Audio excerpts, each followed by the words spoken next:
What's up? It's Tiffanie Lanelle, and thank you for joining me in another special edition of Unmuted Nation, where I get to host. That's right.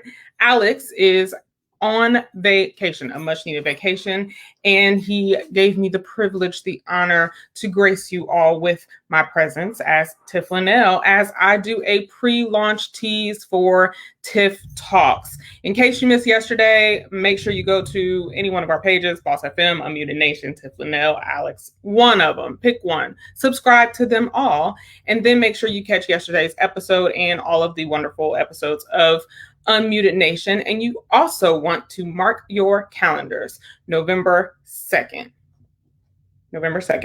Monday, Wednesday, Friday, 11 a.m. to 1 p.m.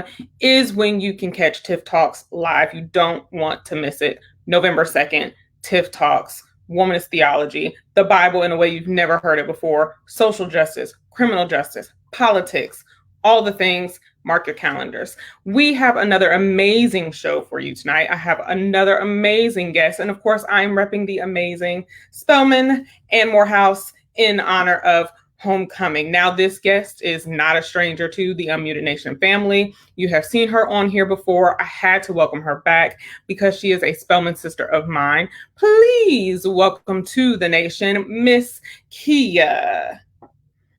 What's up? How are you?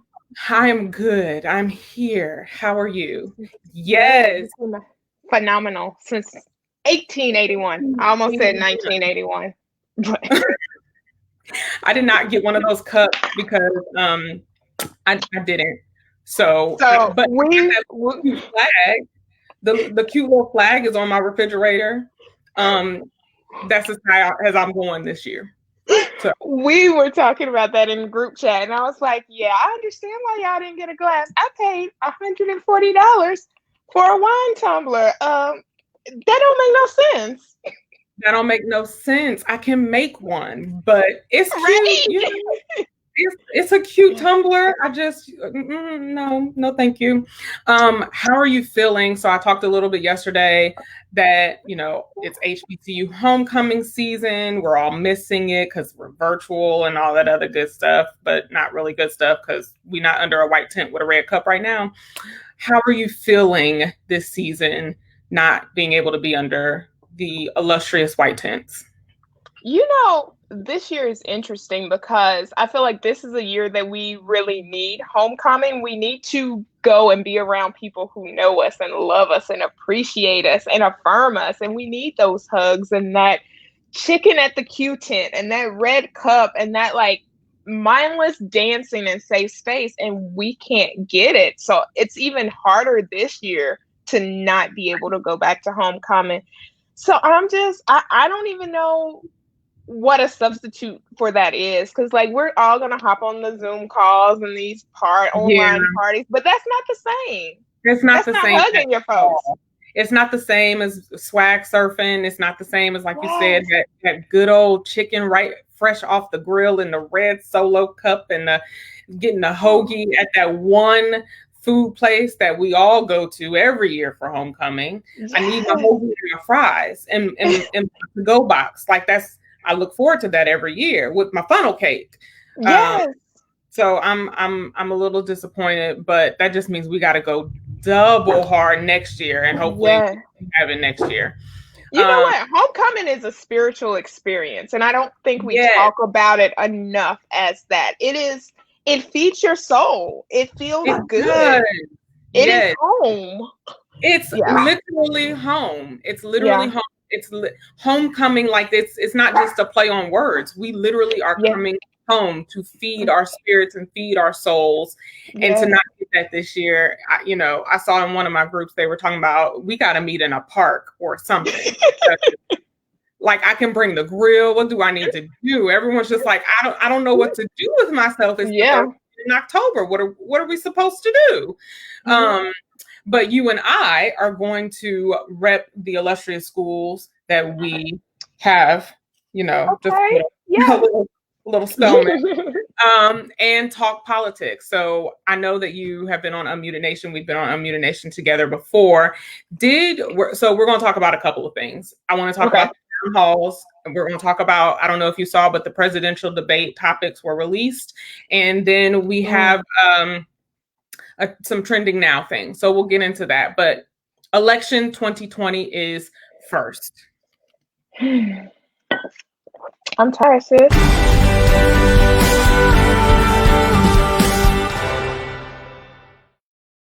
I'm tired as well. Election 2020 town halls.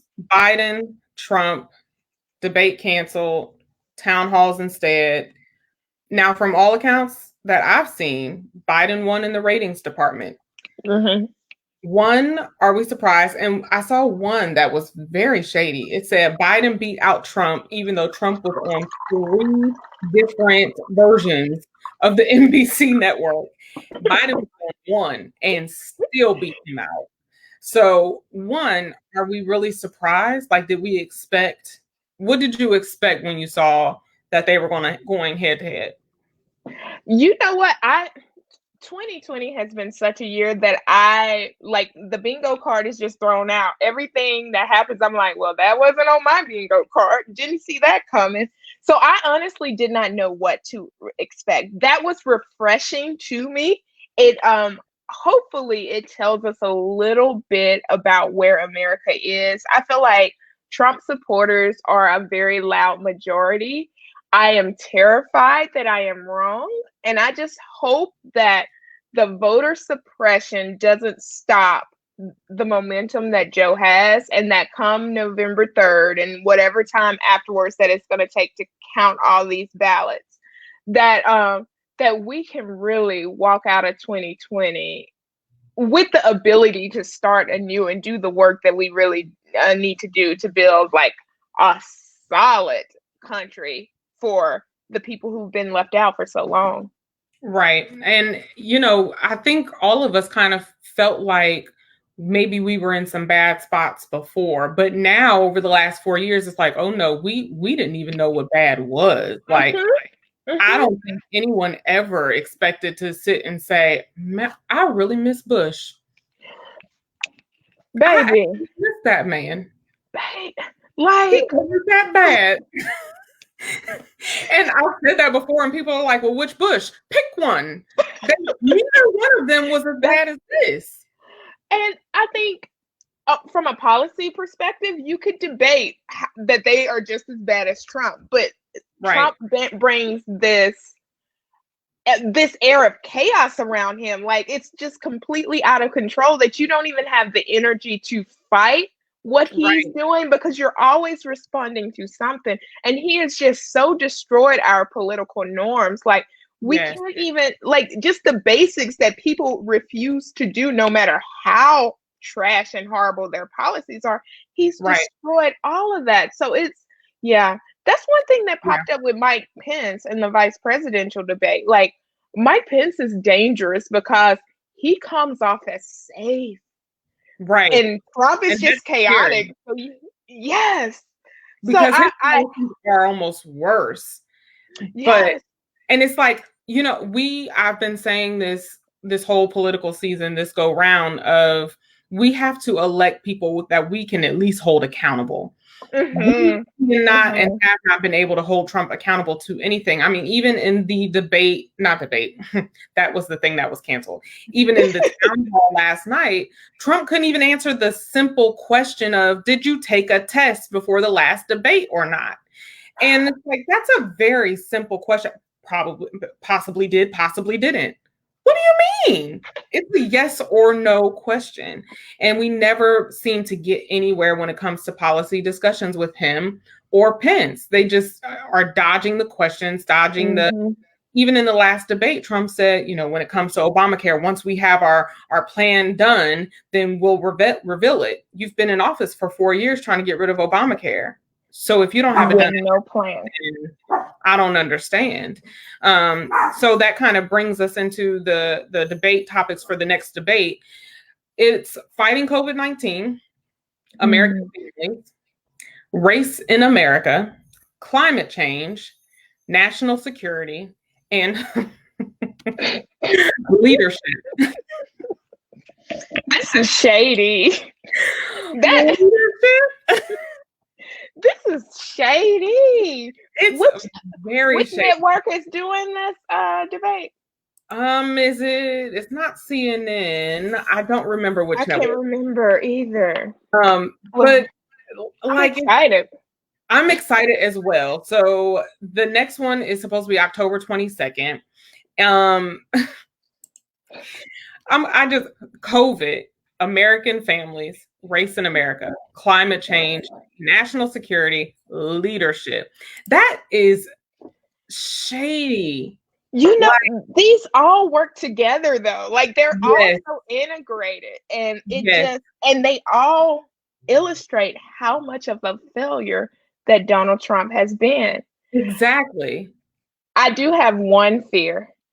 Yes. My fear is that we will be so excited to get back to normal and like not chaotic that we won't push for the policy changes and the progressive policy that we deserve, that people need. So I really want people to stay focused. Like even once we get to normal, once we have a Joe Biden administration, fingers crossed, prayers up, that we are able to that we're able to stay focused on the bigger goals that we want, and that we can create a society that works for all of us, and we're not just like, ooh, glad that's over.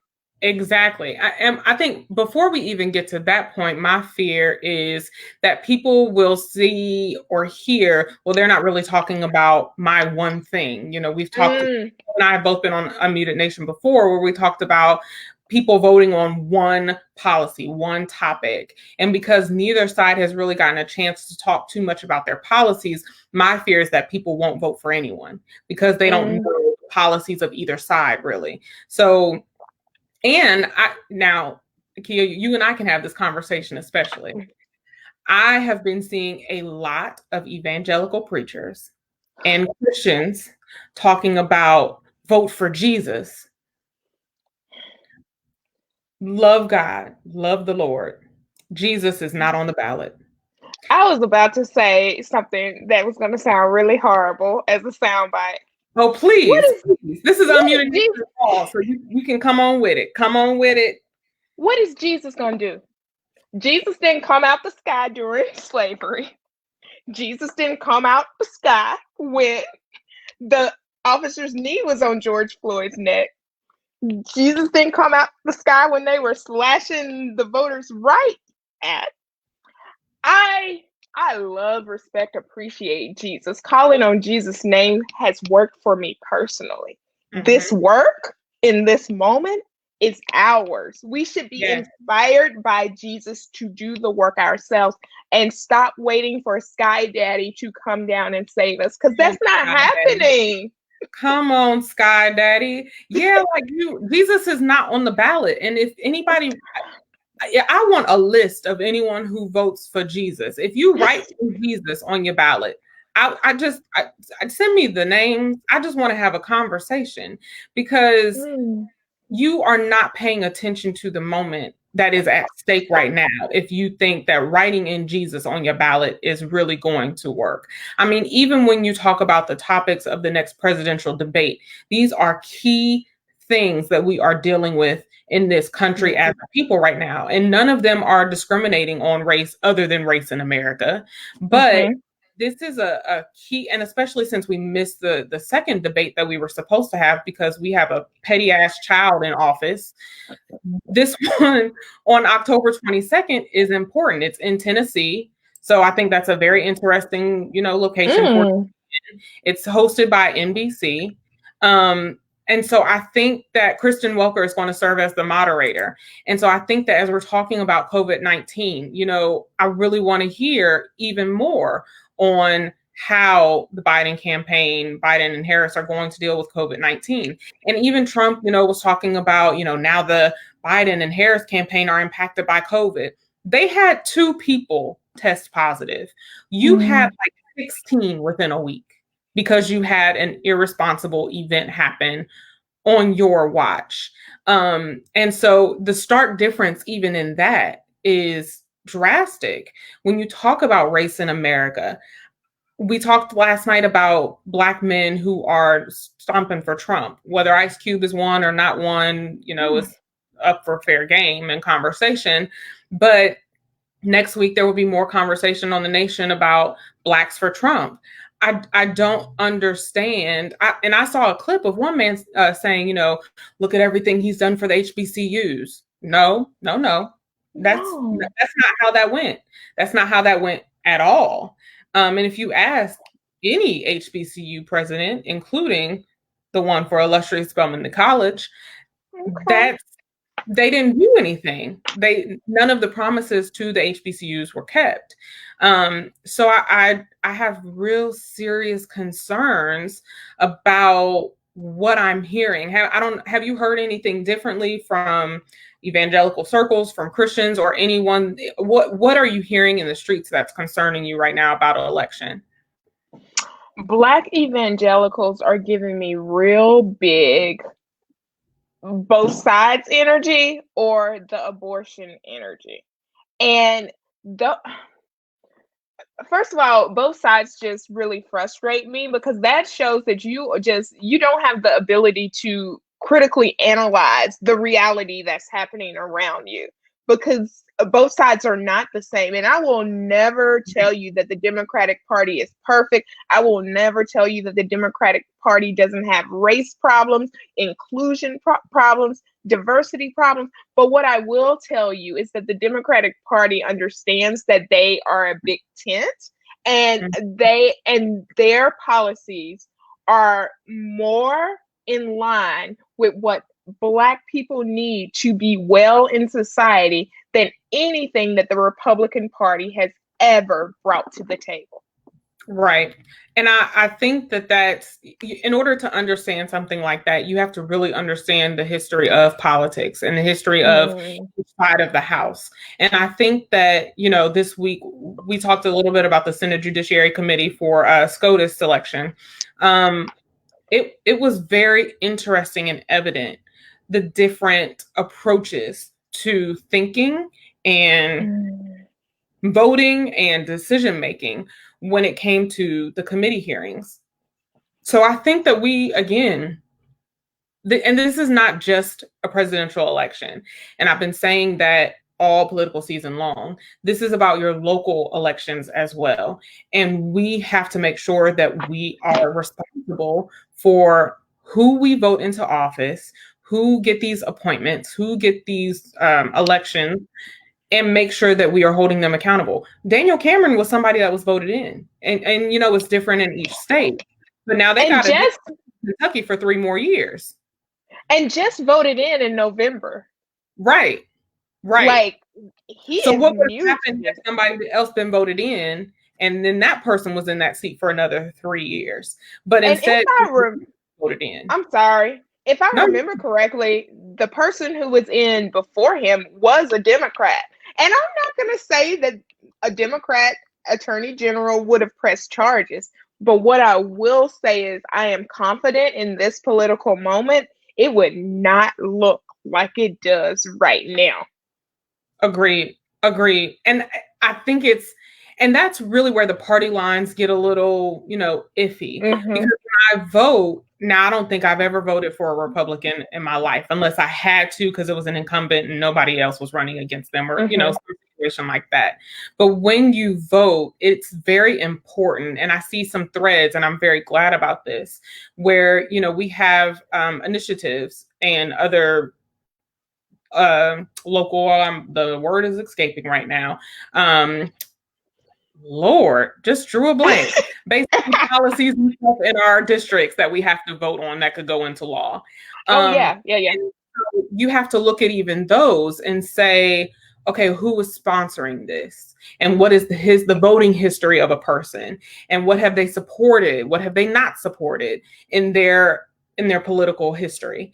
So it's not just I'm a vote Democrat all the way down. No, I need to understand what you stand for or don't stand for, what you support and what you don't support. Because even if Daniel Cameron ran as a Democrat, if you looked at his voting history, if you looked at what he supported and didn't support and really took a good look at him, people show you who they are. So I think that we have to really be mindful of who we're voting for and not just voting for a party line. Especially right now, we have Republicans flipping. Who knows how long that's going to last? We got Democrats flipping. We showed a clip of white women who were Democrat but voted Republican because they like Trump as a celebrity. So it's just, which I still don't understand. Discuss it, but I don't know. What do you think? If I could tell anyone an important lesson to take away from the last year alone, is the importance of primaries, because that's like a lot of times we ignore primaries, but that work you're talking about knowing who you're voting for, that's what happens in primaries. That's how, like, we complain about Joe Biden now and how he isn't progressive or this and that, but we had progressive candidates. We had Elizabeth Warren, we had Julian Castro, we had Bernie Sanders, and we didn't coalesce around any of them. And now we have Joe Biden, and we have to work with what we have here. So I really want people to get involved, like early, like I want to say like a March before an election year, but I feel like this started happening like in November of 2018 when we started seeing people show up and declare that they were running for president. But I really want people to be involved at that level, and not just for president, but for your Senate races and for your local elections, so that you know who's on the ballot early and you can choose the best candidate for the general election.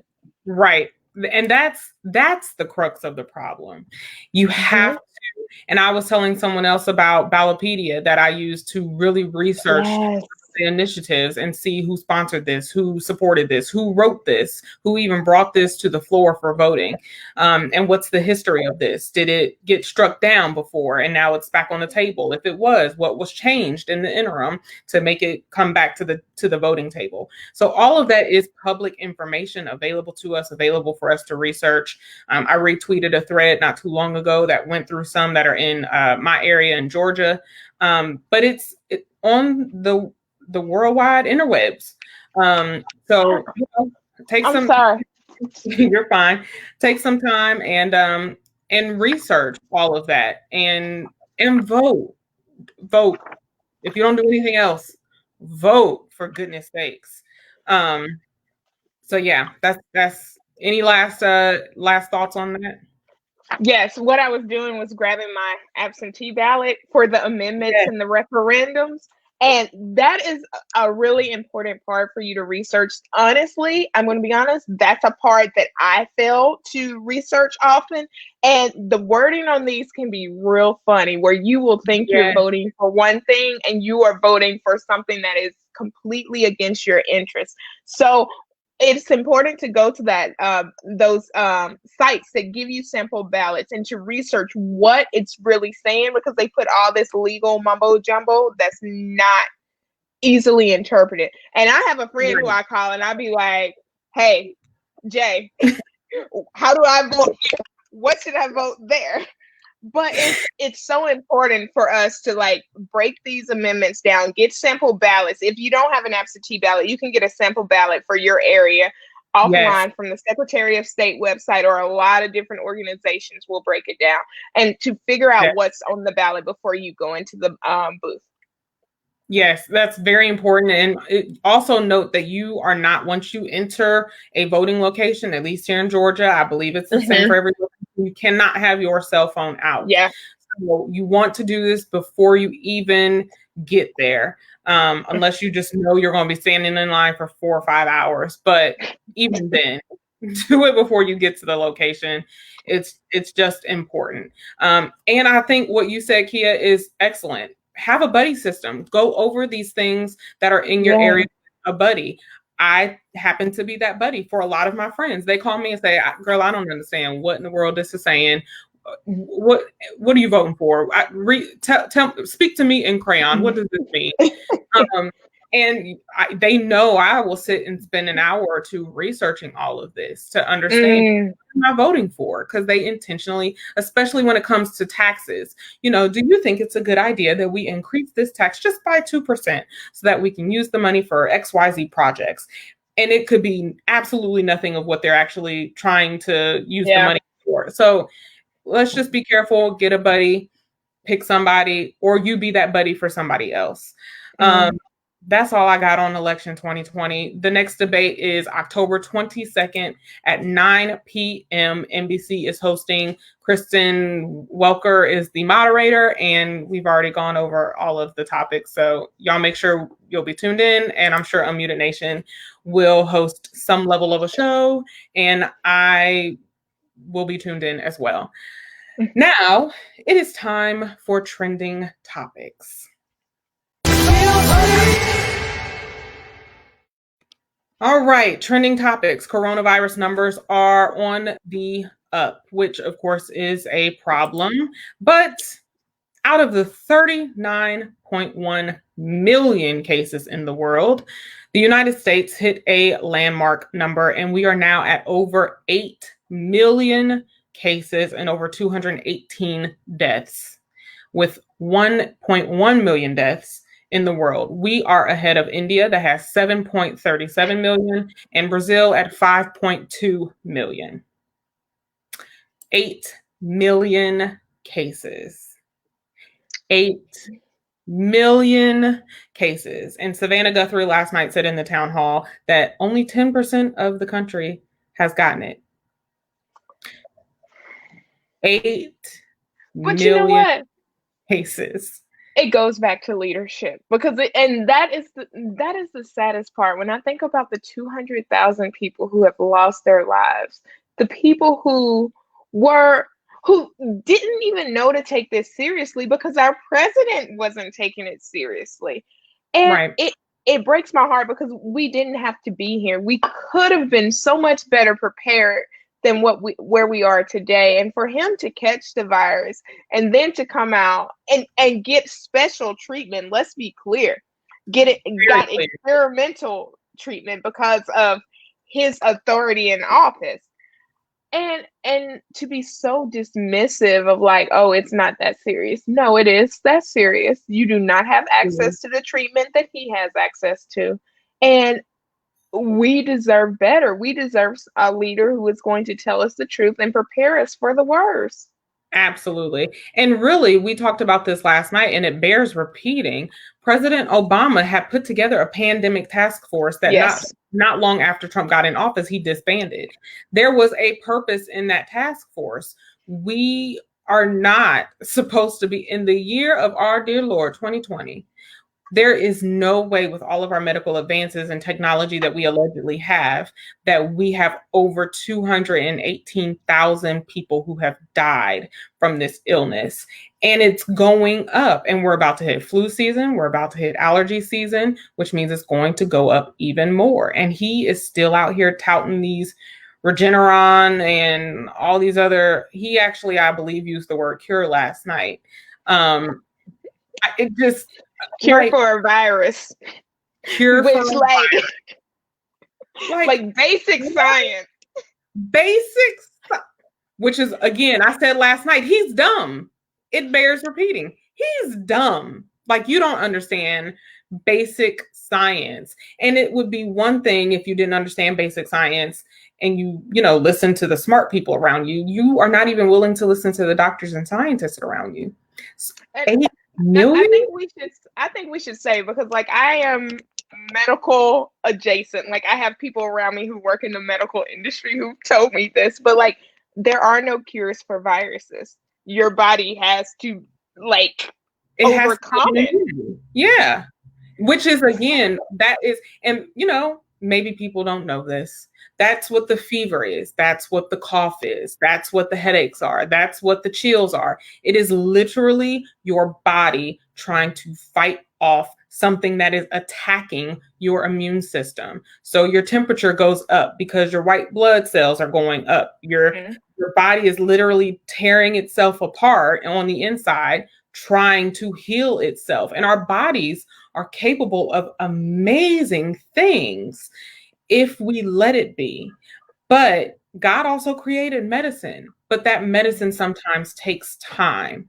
And I think that's where we are not giving the scientists and the doctors the time that is needed. This is not something to be rushed. The flu Yeah. is something that has a vaccine that you are supposed to get every year. What do you think is going to happen with the coronavirus that has already changed and shifted into different strains? That every few months they're like, this is a new symptom. We ain't never seen this before. We don't know what to do.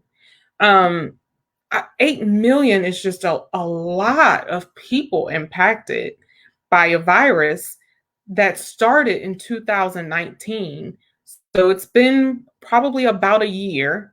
8 million people in our And country. and we don't know the long-term side effects because so chickenpox is a virus. And there was a time before we got chickenpox vaccine, everyone would get the chickenpox. What we know about chickenpox is years later, when you're older, it shows back up as shingles, which is very dangerous for the elderly, very painful. Right. We have no idea because viruses don't leave your body, they just like become subdued, or Exactly. an unscientific Dormant. word. We have no idea what COVID is going to show up like in 20 years in our bodies, or Exactly. what effect it will have. That's terrifying. Exactly. And that's really the scary part about it. We have people who have it now or who have had it saying, I still can't taste 3 months down the line. My vision is still a little bit blurry. I have respiratory issues now that I've had it, and all different types of side effects. This is not a one size fits all, one vaccine fits all. Like that's just not how this is going to work. And so, I've said it before, I'll say it again, I'll continue to say it. Please stop expecting that one vaccine is just going to come out and cure everybody and cure all. That's just not how it's going to work. I'm sorry. Just like the flu vaccine can get you sick, this vaccine is probably going to be one, and I don't quote me on this, and I'm not making, any promises or remarks or anything like that. I am also medical adjacent. I haven't been in medical school in a very long time. And I didn't even finish. Let me be very clear. I went and did, like needles. That's it. I'm out. But the coronavirus is something we may be dealing with for a while. And so, I think at first it was a bit scary, and, we were trying to take precautions, but not like you said, the president was not illustrating how serious this really is, which meant dumb people who listened to him, like Kemp, also didn't take it seriously.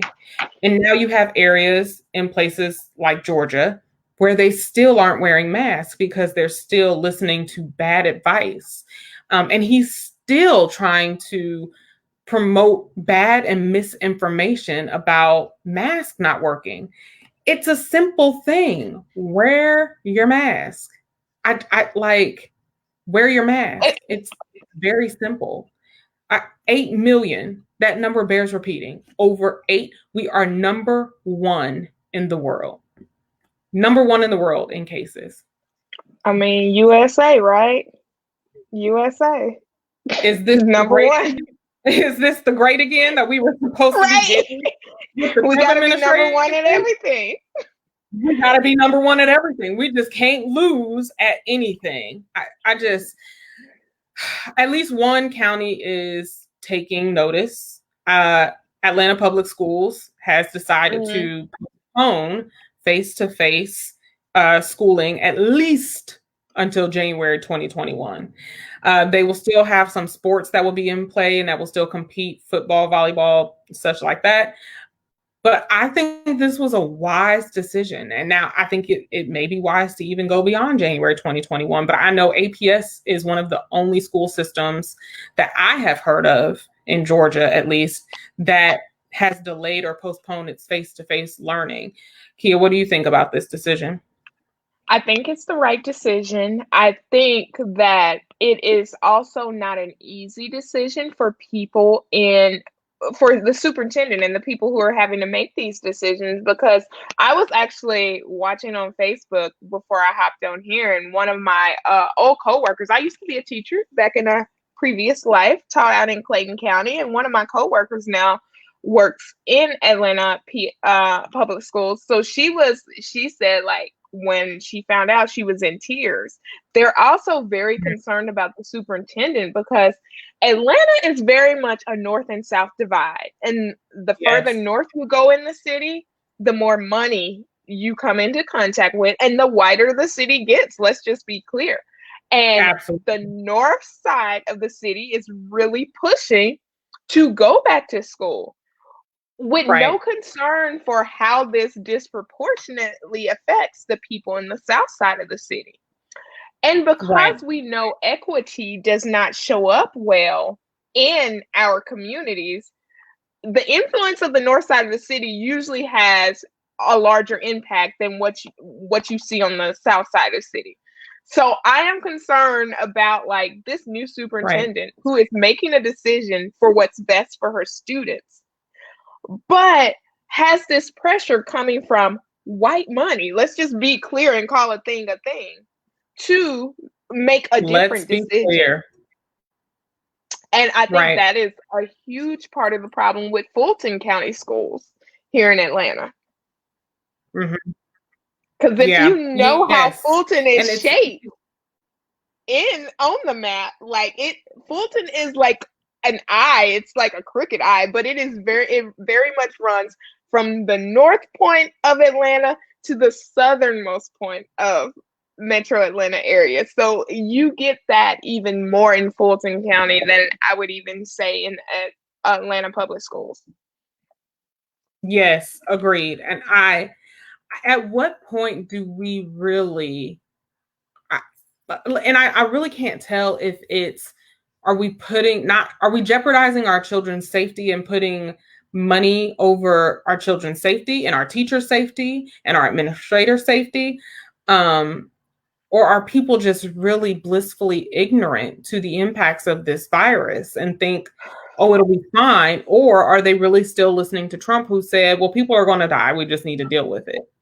Like, what is it that is really pushing these parents and some administrators to get back into a school building? I almost equate it to, sorry, hate to say it, I almost equate it to people, church people, Christian people trying to get back into the building of the church. Do you not know how to seek God and Jesus without being in a church building? Do you But not they know how to don't. get education without being in a school seat? I just, I, now that's not to take away from the disparities and the inequality of to access for the tools to learn at home. That's a whole Mm-hmm. other an issue that we need to fix. There's no Mm-hmm. reason that children have a hard time getting internet access to get onto classes. It's America in 2020. But at the end of the day, we've got to do better as a people at some point and put health over money, health over bad ideologies, health over tradition. What is it going to take, do you think, for us to do that? I don't think we will see that in our generation. I'm not convinced that we will completely see it in my kids' generation. I think a lot of the battles that we're fighting now, we have to be invested enough to fight them for. We have to fight to win battles that we will never reap the rewards for. And we have to be okay with that. So I hope that one day we can put health over money and people's well-being over capitalistic gains. That is not where we are in Right. America right now. I It's not at all where we are in America right now, not even close. I know one of the Mm-mm. biggest things during the first few months of COVID, and after, places started opening back up, especially here in Georgia, was, small businesses have to get back open, and our businesses need our customers. And, Trump has been touting that, oh, the economy is booming, it's getting bigger, and we're doing better. No, we're not. No, we're not. People but you know who's getting better? Wealthy people. Wealthy people who can sit in their homes and not expose themselves, but send their workers out to work in this environment and still make money. right. Like, so, I mean, when Trump says the economy is getting better, the economy is only getting better for one class of people. It is not you or anyone who's listening to this show. And that should show you who he cares about. Right. Yeah. The top 1%. And guess That's it. who does not make up the majority of that top 1%? Me. Like, at some point, we got to do better. I have another trending topic that I want to talk about with you. I cannot wait to hear your thoughts on this. I'm scared. Listen, Diddy has revealed that he's launching a new political party, the Black Political Party, Black Party. So first, a few months ago, everyone was talking about him because he was one of a few people talking about holding the Black vote hostage, and the Black vote will not be free. He's now saying that that was irresponsible of him.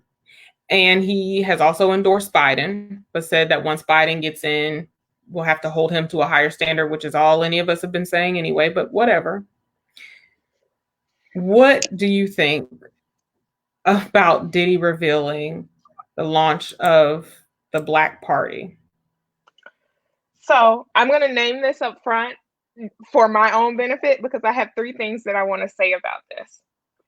Number one, if Diddy wanted to do right by Black people and to like benefit Black people, he should start with the artists who he screwed over since 1993 or whenever, when he was still in, like, you want to do right by Black people, do right by the Black people who you have screwed over consistently. Number two, to start a political party, to do the organizing work, you are stepping over people who have actually been doing this work for years and years and years. So, like, I work in progressive advocacy. I work in the digital aspect.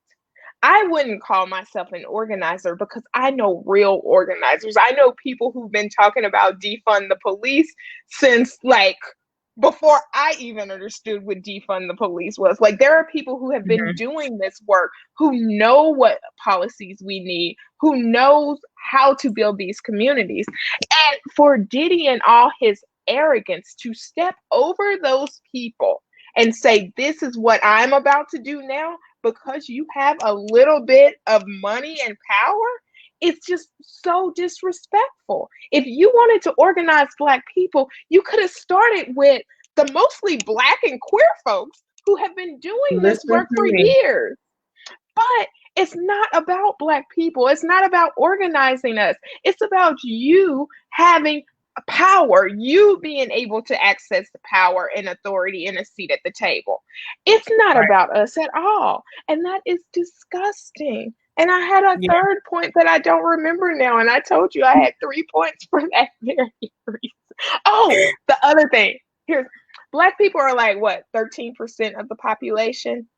Mm-hmm. One thing I know about organizers, about Black organizers, true organizers are like so committed to their values, but they also believe in coalition building.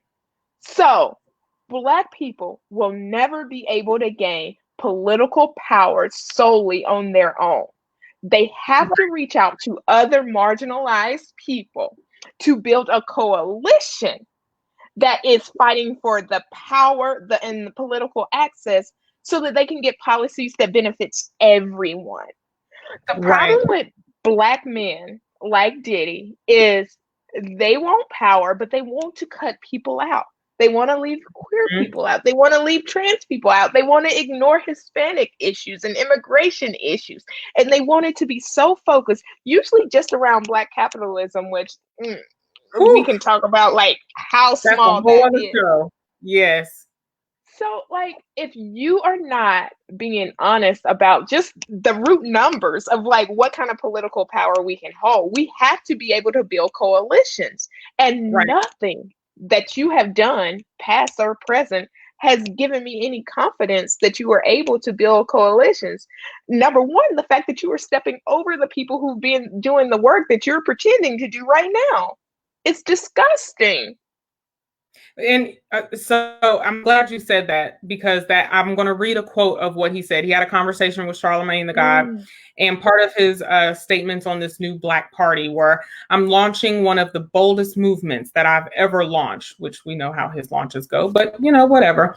"It's called our Black Party. It's time for us to have our own Black political party unapologetically, because right now, if you look at the debates, we're not even a part of the conversation. We don't have any political power. We don't have any political leverage. And so we started our Black Party with some young, fearless Black activists, elected officials, and I've stepped up and put the money behind it." I, I don't believe that black people don't have political power or that our issues aren't on the table. I It's agree. like that that is a ridiculous statement. What Yes. he's saying is I don't have power. They're not coming to me to ask this question, to ask my opinion. They don't That's it. need my approval to move. Cuz Yes. they're like we have heard more about racial justice in 2020 in a presidential election than we have in my lifetime. I can't say I would argue that since the civil rights movement, like racial justice has not been on the table, Right. and we just have to be honest about like. And I am so critical of where we are, but I'm also honest about where we are. And that Yes. is just an inauthentic statement from someone who is trying to grab power and not Yes. anyone who's interested in building something that will help his community. Right. And that's really, again, the crux of the problem. There are so many organizations that he could have partnered with, that he could have Mm-hmm. supported, that he could have thrown money behind to work on voter suppression, to work on voter education, to work on getting absentee ballots and getting making sure people have their voting information. There were so many other ways to leverage the political power that we do have the capability of having and leveraging than to do this nonsense. I'm sorry. This is nonsense. We are less than 3 weeks to the next election. And this is what y'all are pulling? No, no, we don't. We quite literally don't have time for this. This ain't it. We win when people know their roles. And I wish philanthropists Now, that's a would be tweet. philanthropists and Yes, not try to be more than that. yes, You are a check. And let's be honest, you're a check because you stole from other black people to build enough wealth to be a check. That is your role in this process. And I don't mean to like belittle anyone or to say that your independent voice is not important, but it is what it is. You have an independent voice. You do not right, speak for a community.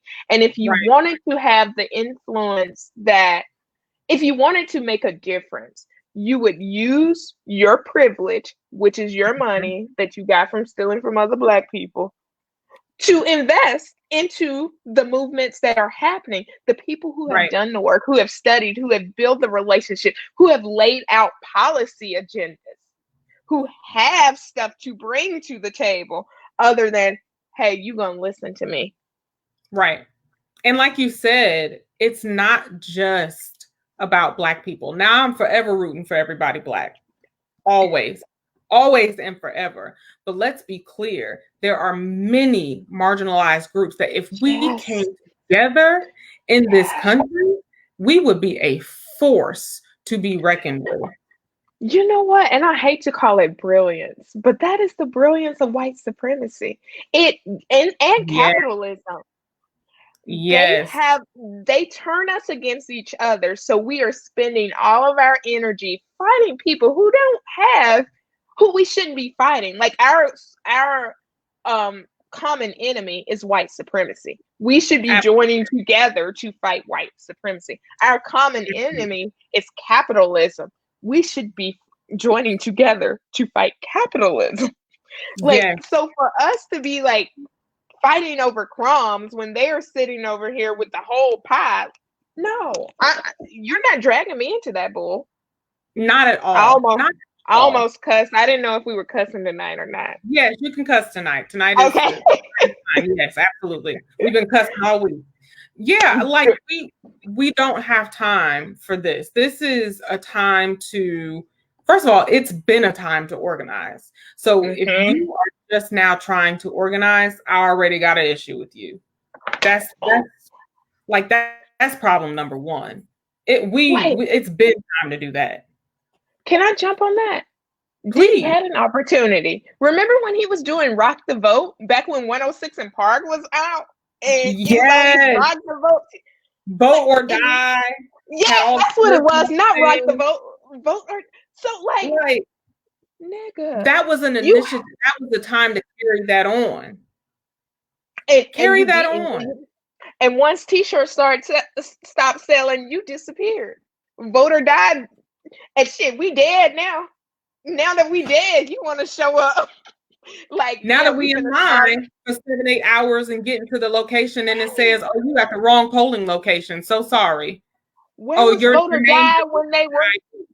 Where was Vote or Die when they were killing the Voter Rights Act that allowed all this Listen new voter to suppression to come in? me. So I'm Listen sorry. to me.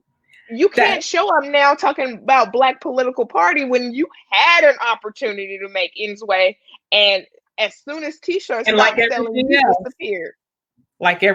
you left it on the table, Mm, suffering. Like mm. every other initiative, group, Black thing, people, you just left it on the table like it was 126 or Danity Kane.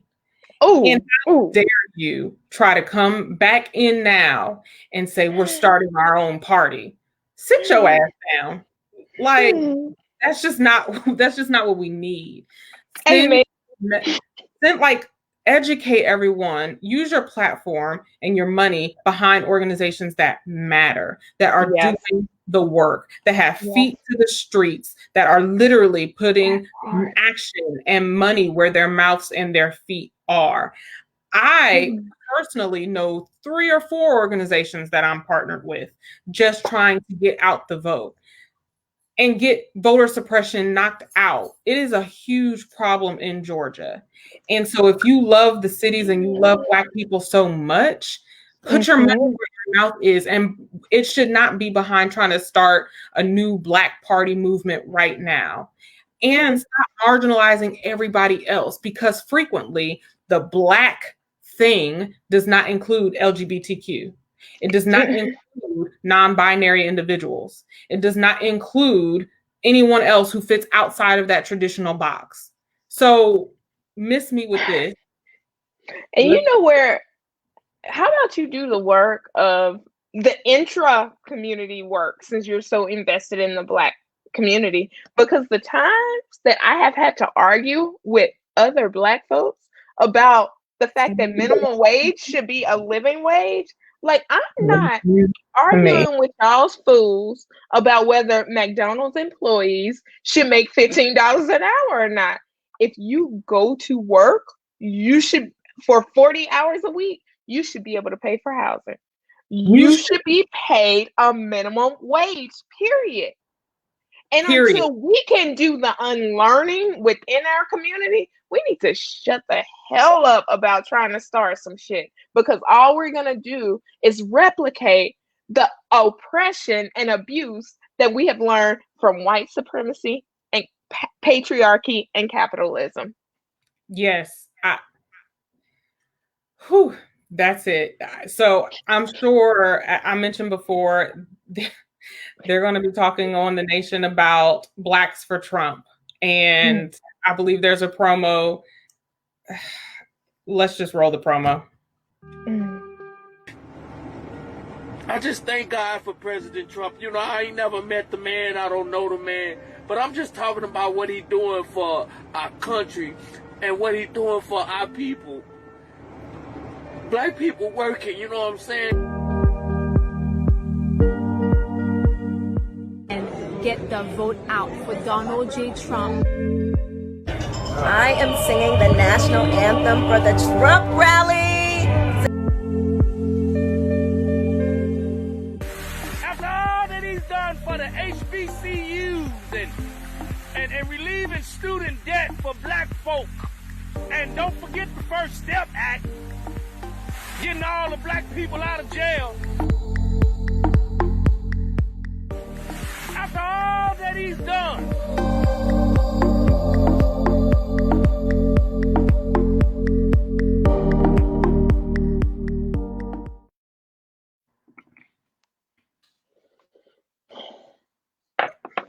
Are these your cousins? Who are these people? Listen, they not my kinfolk because you know all skinfolk ain't kinfolk. That's next week on Unmuted Nation. Make sure you tune in for that. On that note, I want to end on a high note. So, in honor of our homecoming weekend, Kia, do you have a favorite Spelman story that you can share on the big public internet? It could be homecoming or just the time at Spelman. What, in honor of our illustrious weekend, what is something you want to share about your alma mater? What year did you graduate, Tiffany? 2009. 09. Oh, okay. So you're a baby. Do you know Steagles? Of course. Okay. I couldn't remember when Steagles left because, you know, there's a whole generation of AUC kids. That doesn't know Steagles, Gutbusters, Mercs. I could go on, but yes. So my favorite AUC stories involve the Steagles, which is just like this shop on the strip that you walk to at 3:00 in the morning for some pigeon wings and a grilled cheese sandwich. Security.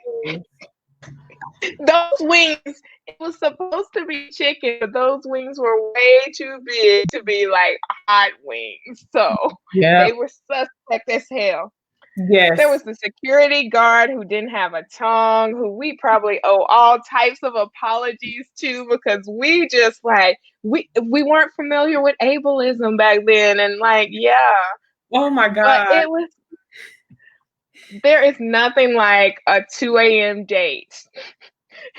And by date, I mean walking to Steagles to get some wings and a Coke or Pepsi because Steagles didn't have Coke products. That was what was unique about Steagles. Because Atlanta, right?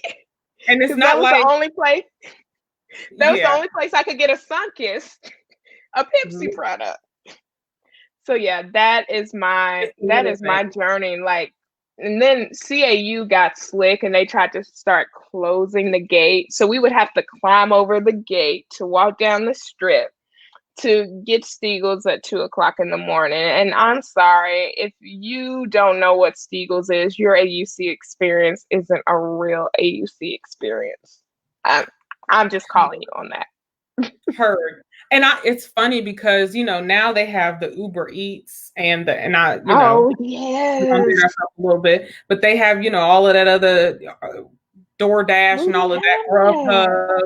And I'm like, I was talking to some young Spelman ladies a few weeks ago. I said, let me be clear. We didn't have that.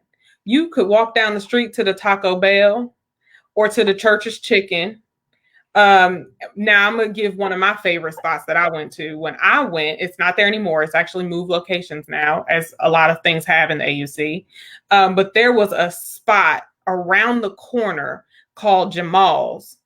And it was just this Black woman in a trailer in the parking lot of a Papa John's. And she had some of the best wings I have ever had in my life. And I remember when somebody first brought me a plate of the wings and they were like, now don't ask me where I got this from. Just eat them. I was like, what the? Okay. And I ate the wings and I was like, oh, you got to take me to this spot. And they took me and I said, well, that's a trailer. No trailer. They were like, these are the wings you had. This is where I got them. I was like, but this is a trailer. And that's a standalone trailer. It's a trailer in a parking lot of another food establishment. What do you mean? I got over, my whatever. And those were some of the best wings I ever had. So shout out to Steagles. Shout out to Jamal's. Y'all don't know what y'all missing. Y'all didn't have parking lot pimping. Y'all didn't have, through the hole in the gate for various reasons. Like y'all are you're missing out on half of the AUC experience, but whatever, to each his own. Support Black businesses. Listen, please support Black businesses. Kia, thank you so much for joining me tonight for this special edition that I got to host Unmuted Nation for. Please let the people know how they can get in touch with you. You can find me at Kia Speaks on all social media. My website is kiaspeaksalso.com. And yeah, go tag me, hit me up, and let's talk. And sign up for her newsletter. It's dope and great. Yes. And she sends out a lot of good information. So I need to write one. Thank you for that trigger. Hopefully Kia will join me on Tiff Talks, and hopefully you will join me on Tiff Talks. Mark your calendars, November 2nd, Monday, Wednesday, Friday, 11 a.m. to 1 p.m. You don't want to miss it. That is going to do it for me. And make sure you check out Unmuted Nation. Starting again, Alex will be back next week, I promise. If you missed any of this episode or last night's episode or any other episodes, you can catch them on Unmuted Nation, Boss FM, and also the last 2 nights on my page. You can reach me at Tiff Lanelle on everything: Instagram, Twitter, Facebook, and .com. Not any of that other stuff. I'm not on the TikTok or the Snapchat. Don't look for me there. I'm not there. But make sure you hit me up, Tiff Lanelle, Tiff Talk starting November 2nd. And you know how I always say, he got to go. So Trump. You about to lose.